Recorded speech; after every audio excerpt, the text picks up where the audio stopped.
Hello everyone, कैसे हैं आप सभी। फिर से आप सभी का स्वागत है आपके अपने चैनल एपी टीचिंग क्लासेस पर। उम्मीद करती हूँ आप बेहद अच्छे होंगे और अपनी पढ़ाई को एंजॉय कर रहे होंगे। तो आज समझेंगे शिक्षण अधिगम का टॉपिक। शिक्षण यानी कि जिसे आप टीचिंग बोलते हैं। तो ये टॉपिक अपने आप में काफ़ी लेंथी है और इसमें हम पूरा का पूरा शैक्षिक उद्देश्य भी पढ़ेंगे, शिक्षण की विशेषताएं पढ़ेंगे, शिक्षण की आवश्यकता क्या होती है और किस मनोवैज्ञानिक ने कौन सी विधि शिक्षण की दी है। जैसे कि हम इसमें वार्तालाप विधि भी पढ़ने वाले हैं, हम इसमें माइक्रो टीचिंग भी पढ़ेंगे, प्रोजेक्ट विधि किसने दी, साहचर्य विधि किसने दी, ड्रेकाली विधि किसने दी और जो एक तरह से बाल केंद्रित विधि कौन सी होती है, अध्यापक केंद्रित यानी कि शिक्षक केंद्रित विधि कौन सी होती है। तो ये पूरा का पूरा हम डिस्कशन करने वाले हैं इस पूरी वीडियो में। तो अगर आप चैनल पर आए हैं पहली बार तो आप सभी का स्वागत है, चैनल को कर लेना सब्सक्राइब। चलिए इसी के साथ में स्टार्ट करते हैं, समझते हैं ये पूरा प्रोसेस, शिक्षण अधिगम की प्रक्रिया। शिक्षण अधिगम अपने आप में एक बृहत यानी कि एक बड़ा प्रोसेस है, लेंदी प्रोसेस है। तो जैसे कि आप भी अगर तैयारी कर रहे हैं तो आप भी भविष्य में टीचर बनने जा रहे हैं तो आपको भी बच्चों को पढ़ाना पड़ेगा, उनको टीच करना पड़ेगा। ठीक है, तो शिक्षण तो आप भी कराओगे। तो सबसे पहले हम देखेंगे कि शिक्षण होता क्या है, इसकी विशेषताएं क्या होती है। तो अगर हम शिक्षण की बात करें तो शिक्षण एक ऐसी प्रक्रिया है जिसमें विद्यार्थी को कक्षा में परामर्श एवं निर्देशन दिए जाते हैं। ठीक है, हम उन्हें परामर्श देंगे, हम उन्हें इंस्ट्रक्शंस देंगे कि इस वर्ड को आप ऐसे लिखो, इस जो है सेंटेंस को आप ऐसे बनाओ, इस पैराग्राफ को ऐसे याद करो। तो ये जो निर्देशन होते हैं ये कौन देता है, ये टीचर ही देता है। तो शिक्षण क्या है, शिक्षण एक सामाजिक प्रक्रिया है, अपने आप में ये सोशल प्रोसेस है, क्योंकि एक दूसरे के टच में आए बिना, इंटरेक्शन के बिना कोई भी शिक्षण नहीं हो पाता है। तो इस वजह से ये जो प्रक्रिया है, शिक्षण एक सामाजिक प्रक्रिया है। ठीक है, जैसा कि एडम्स ने भी कहा है अपने शब्दों में कि शिक्षण एक द्वि-आयामी प्रक्रिया है। कैसी द्वि-आयामी प्रक्रिया है, जिसमें शिक्षक और शिक्षार्थी दो आधार होते हैं। कहने का मतलब यही है कि क्लास में सिर्फ और सिर्फ टीचर हो, बच्चे ना हो, तो वो पढ़ाएंगे किसको। ठीक है, और क्लास में सिर्फ बच्चे हो, टीचर ना हो, तो वो पढ़ेंगे किससे। तो ये द्वि-आयामी प्रक्रिया है, दोनों का होना जरूरी है। बात करें जॉन डीवी के शब्दों में तो उन्होंने कहा है कि शिक्षण त्रि-आयामी प्रक्रिया है। क्यों? क्योंकि वो ये कहते हैं कि जिसमें शिक्षक और शिक्षार्थी साथ साथ में समाज अनिवार्य आधार है। ये बहुत ही ज्यादा महत्वपूर्ण है, क्योंकि इनसे क्वेश्चन बहुत बार पूछे गए हैं कि शिक्षण को त्रि-आयामी आधार कौन मानते हैं। और उसमें तीसरा स्तंभ, अगर बात ये भी आ जाए कि जॉन डीवी ने शिक्षण को त्रि-आयामी प्रक्रिया माना है, उसमें तीसरा स्तंभ उन्होंने किसको माना है। तो शिक्षक और शिक्षार्थी तो आपको क्लियर हो गए कि दो स्तंभ है, लेकिन तीसरा उन्होंने किसको माना है, समाज को माना है। ठीक है, सामान्य तौर पर कहीं ना कहीं उसमें पाठ्यक्रम आ जाता है ऑप्शन पर, कई बार ये ऑप्शन पर डिपेंड करता है, तो कई बार जो है आपकी जानकारी पर डिपेंड करता है कि आपको सटीक जानकारी है। तो तीसरा जो उन्होंने आधार माना है शिक्षा का, वो क्या माना है, समाज माना है। किसने? जॉन डीवी ने। बहुत ज्यादा इंपॉर्टेंट क्वेश्चन है ये। बात करें कि बीएस ब्लूम ने किस प्रकार के से शिक्षण को देखा है, तो उनका कहना है कि ये शिक्षण जो होता है त्रिमुखी प्रक्रिया है। यानी कि बीएस ब्लूम ने भी शिक्षण को किस प्रकार की प्रक्रिया माना है, त्रिमुखी माना है। ठीक है, तो उन्होंने तीन स्तंभ कौन से बताए, एक तो शिक्षक हो गया, दूसरा शिक्षार्थी हो गया, तीसरा हो गया यहाँ पर पाठ्यक्रम।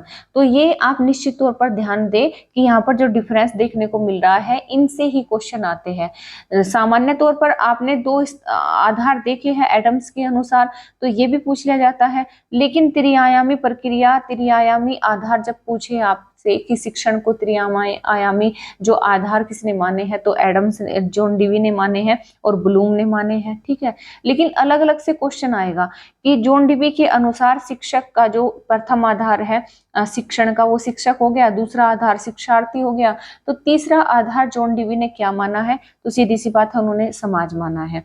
ठीक है, बात करें ब्लूम के शब्दों में तो उन्होंने भी शिक्षक शिक्षार्थी के अलावा तीसरा आधार माना है, जो है यहाँ पर पाठ्यक्रम। देखो, पाठ्यक्रम और पाठ्यचर्या में डिफरेंस होता है।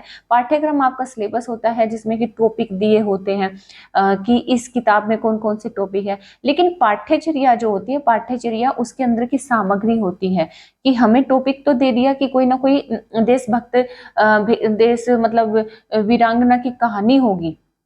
ठीक है। कह सकते हैं कि मतलब उसमें कोई देशभक्ति का गीत होना चाहिए, वीरांगना की कहानी होना चाहिए, लेकिन उसके अंदर का जो मटेरियल है कि किसकी हम कहानी रखेंगे, वो जो सामग्री है उसको हम पाठ्यक्रम कहते हैं, जिससे बच्चों के संवेगात्मक, भावात्मक, सामाजिक सब तरह के विकास को ध्यान में रखकर सामग्री को उसमें रखा जाता है। ठीक है, बात करें आगे, समझेंगे कि हम शिक्षण को समझ रहे हैं।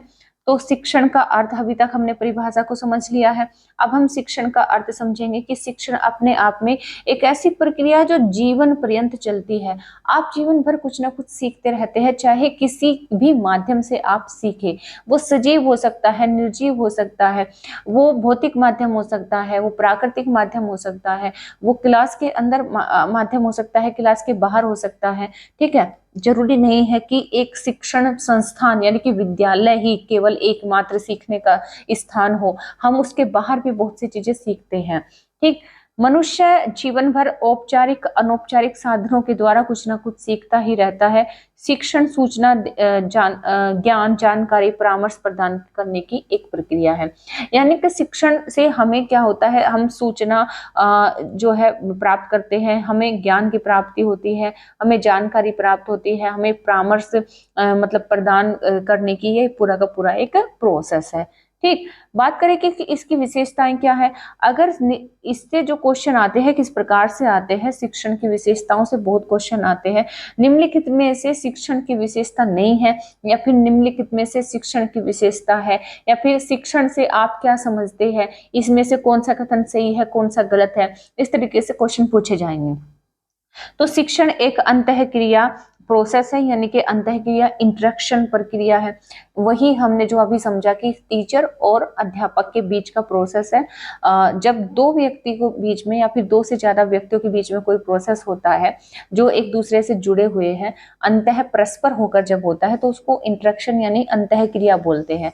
यानी कि एक तरफ टीचर है तो दूसरी तरफ स्टूडेंट है, और ये परस्पर आपस में इंटरेक्शन करके ही चीजों को सीखते हैं। बच्चा सवाल पूछेगा, टीचर आंसर देगा, टीचर सवाल पूछेगा, बच्चा आंसर देगा, तो इस तरीके से इंटरेक्शन होता है, अंतःक्रिया होती है। शिक्षण कौशल पूर्ण प्रक्रिया है। कहने का मतलब वही है कि बच्चों में हमें स्किल डेवलपमेंट करना होता है, स्किल्स को बढ़ाना होता है, लिखने की, बोलने की, पढ़ने की, तो वो कौशल पूर्ण प्रक्रिया है। शिक्षण प्रेरणादायक प्रक्रिया है, क्योंकि हम बच्चों को, अगर बच्चा एक बार में किसी काम को नहीं कर पा रहा है, नहीं समझ पा रहा है, तो हम दूसरे तरीके अपनाते हैं, दूसरे बच्चों को एग्जाम्पल देते हैं, दूसरे मतलब विभिन्न प्रकार की प्रक्रियाएं हम अपनाते हैं, उनको मोटिवेट करते हैं। तो एक तरह से जब उनको अच्छे मार्क्स मिलते हैं, अच्छा मतलब वो याद करते हैं, उनको चीजें याद हो जाती है, वो पढ़ने लगते हैं, तो वो मोटिवेट होते हैं। तो शिक्षण क्या है, प्रेरणादायक प्रक्रिया है। शिक्षण सोद्देश्यपूर्ण प्रक्रिया है। कोई ना कोई मतलब एक भाई बच्चा जिस क्लास में है वो उसका टारगेट है, सीधी सी बात है, उस क्लास को पास करना, आगे मूव करना। तो सह उद्देश्यपूर्ण प्रक्रिया है कि हम भी चाहते हैं कि बच्चे आए हैं पढ़ने तो वो पढ़कर ही जाए, सीखे, पढ़ना सीखे, तो उसमें कुछ ना कुछ पर्पज उद्देश्य छुपा होता है। निर्देशन की प्रक्रिया है, शिक्षण निर्देशन की प्रक्रिया है।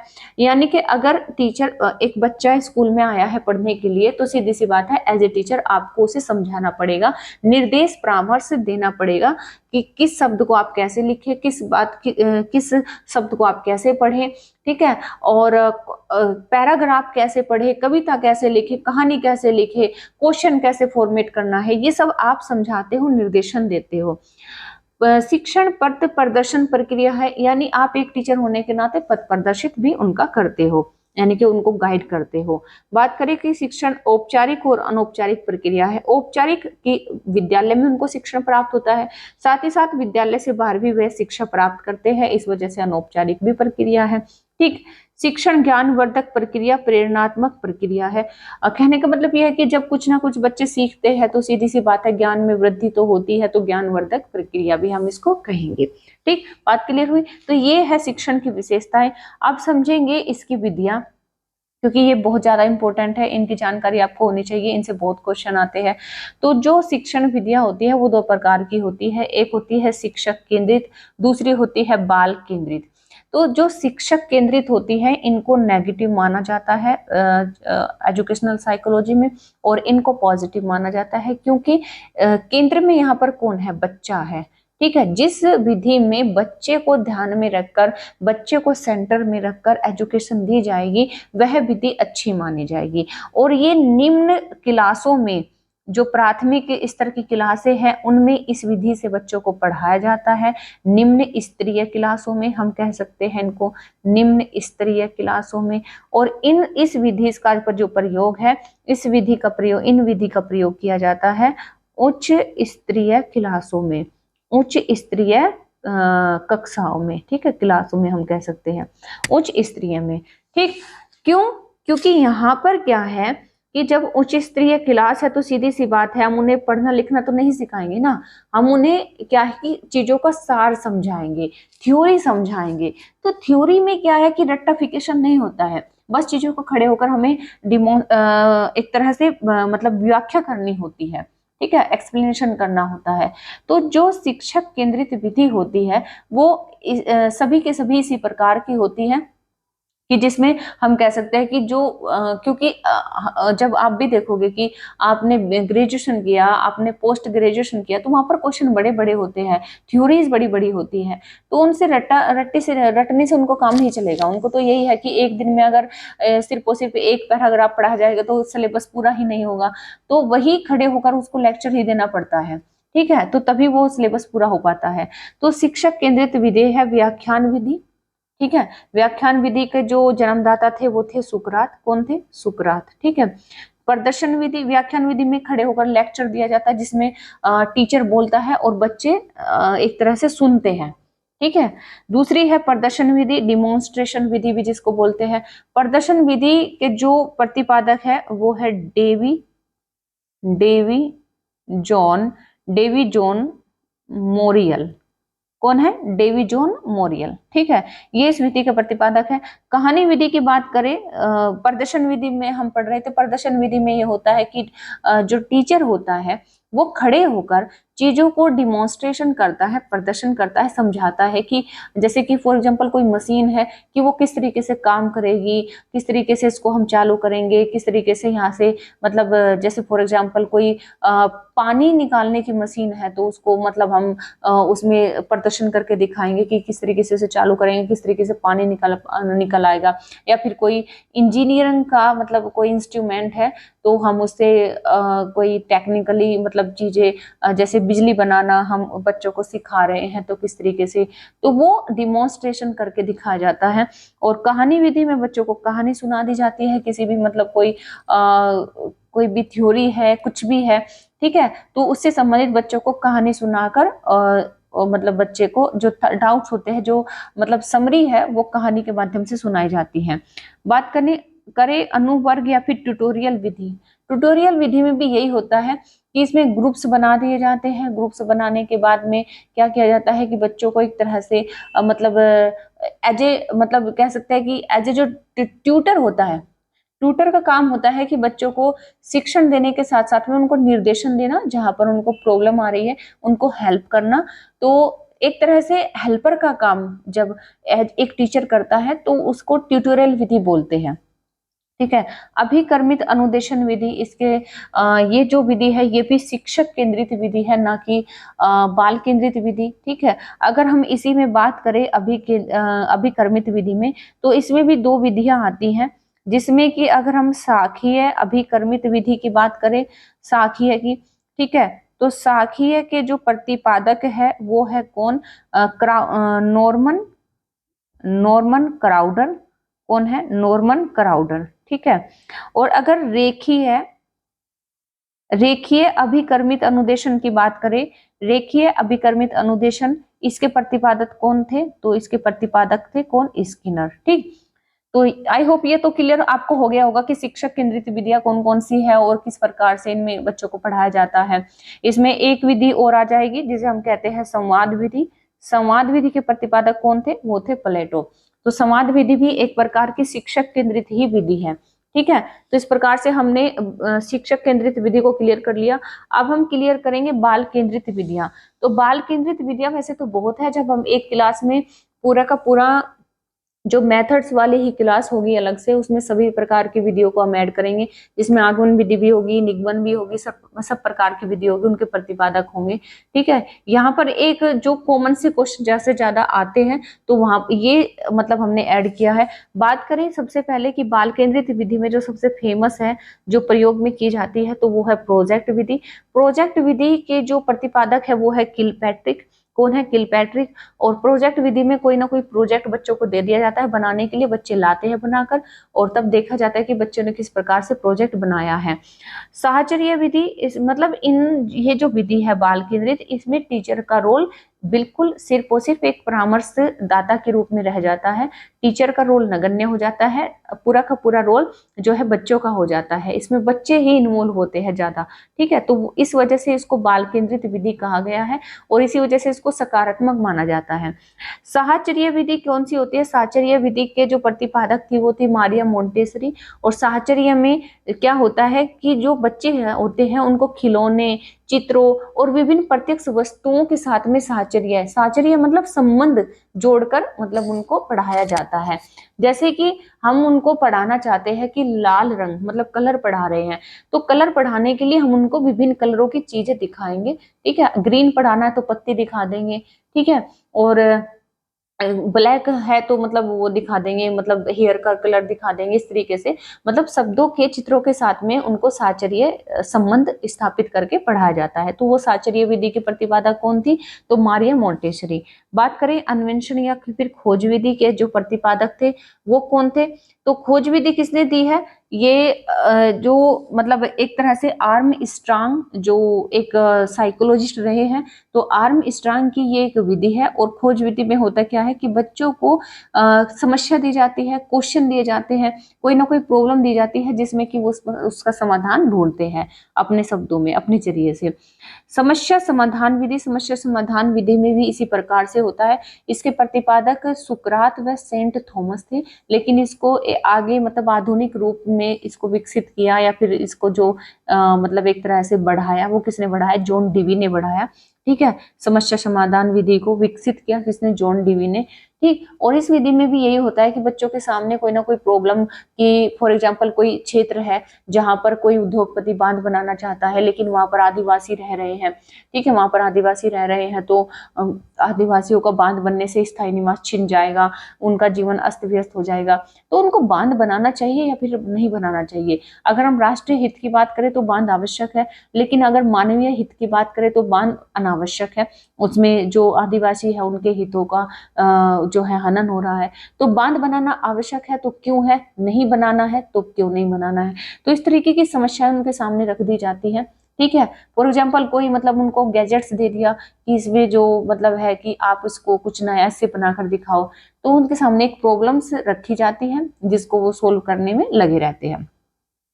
तो बात करें कि नेक्स्ट है सामूहिक वाद विवाद विधि।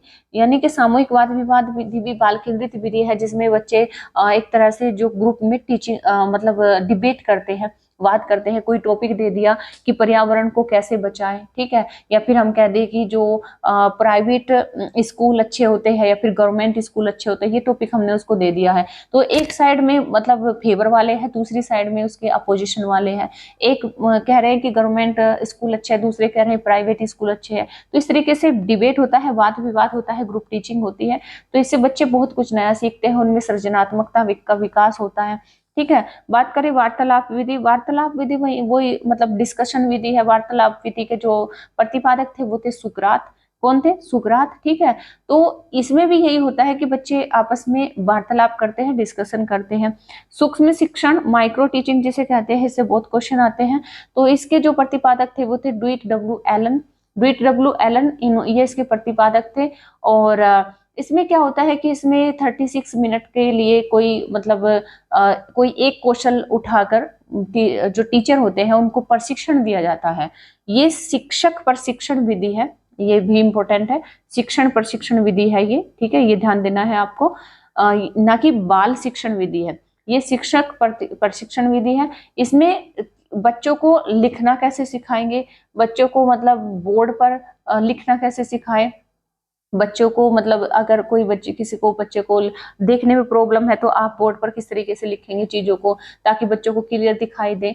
तो इस तरीके से कोई ना कोई एक क्वेश्चन उठा लेते हैं और उसका प्रशिक्षण टीचरों को कराते हैं। ठीक, बात करें अनुकरणीय विधि। अनुकरणीय विधि जो इसके जो प्रतिपादक थे वो थे हेगार्ट। कौन थे? हेगार्ट। और अनुकरणीय विधि में भी ये होता है जिसमें एक तरह से फॉलो करना होता है कि जिस तरीके से टीचर जिस शब्दों को लिख रहा है ऐसे ही बच्चे लिखे, जिस तरीके से टीचर पढ़ रहा है ऐसे ही बच्चे उसको बाद में फॉलो करते हुए पढ़े। तो ये अनुकरणीय विधि में मतलब एक तरह से टीचर को फॉलो किया जाता है। पर्यटन विधि। पर्यटन विधि भी एक तरह की बाल केंद्रित विधि है जिसमें पर्यटन विधि के जो प्रतिपादक है वो है पेस्टोलॉजी।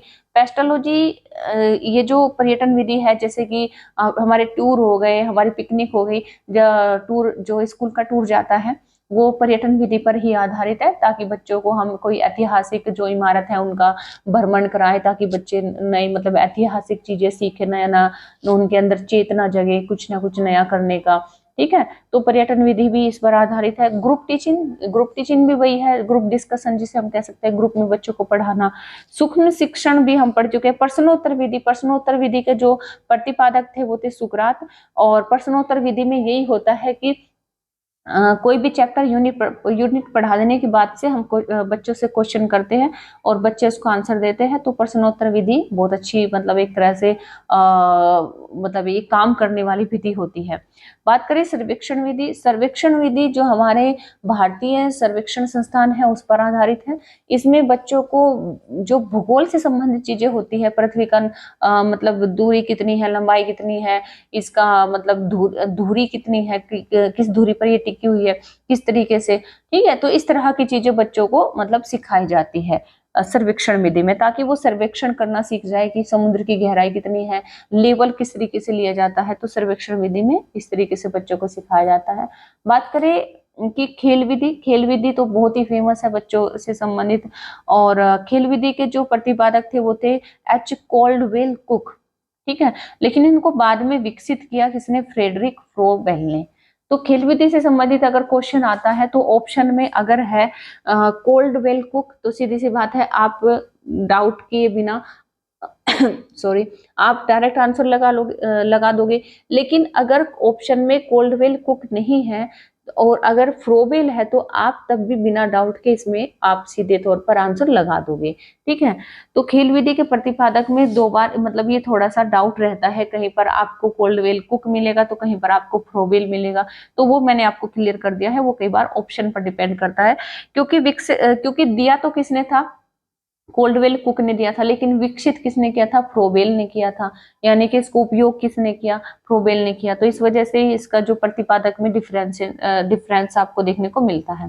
ठीक, बाद में इसमें एक ड्रेकाली विधि होती है, एक समाज मीति विधि होती है, आगमन विधि होती है, निगमन विधि होती है। तो बहुत सारी इसमें विधियां होती है। तो अलग से किसी क्लास में हम विधियों का भी डिस्कशन करेंगे, पूरा का पूरा मेथड कौन किसके प्रतिपादक है। अभी हमने यहाँ पर सिर्फ ये समझा कि शिक्षक केंद्रित विधि कौन सी है, बाल केंद्रित विधि कौन सी है। तो उम्मीद करती हूँ कि शिक्षण का जो पूरा का पूरा डेफिनेशन है, इसकी जो विशेषताएं हैं जो हमने डिस्कस की है वो आपको क्लियर हुआ होगा। और बाल केंद्रित और शिक्षक केंद्रित में आपको डिफरेंस पता चला होगा, किस तरीके से डिफरेंस होता है। जिसमें बच्चों का रोल है वो बाल केंद्रित विधि हो जाएगी, जिसमें शिक्षक का रोल है वो शिक्षक केंद्रित विधि हो जाएगी। ठीक है, और पॉजिटिव किसको मानते हैं? बाल केंद्रित को मानते हैं। तो इस तरीके से हमने समझा है इस टॉपिक को। तो उम्मीद करती हूँ आपको क्लियर हुआ होगा। थैंक्स फॉर वॉचिंग, और इसी के साथ में मिलते हैं नेक्स्ट क्लास में। कोई भी डाउट हो, क्वेरी हो तो कमेंट बॉक्स में जरूर बताएं। क्लास अच्छी लगी हो तो लाइक जरूर करें और अपना फीडबैक भी जरूर दें। ठीक है, कोई भी डाउट हो तो जरूर बताएं। तब तक के लिए मिलते हैं नेक्स्ट क्लास में। तब तक के लिए thank you, take care, bye bye.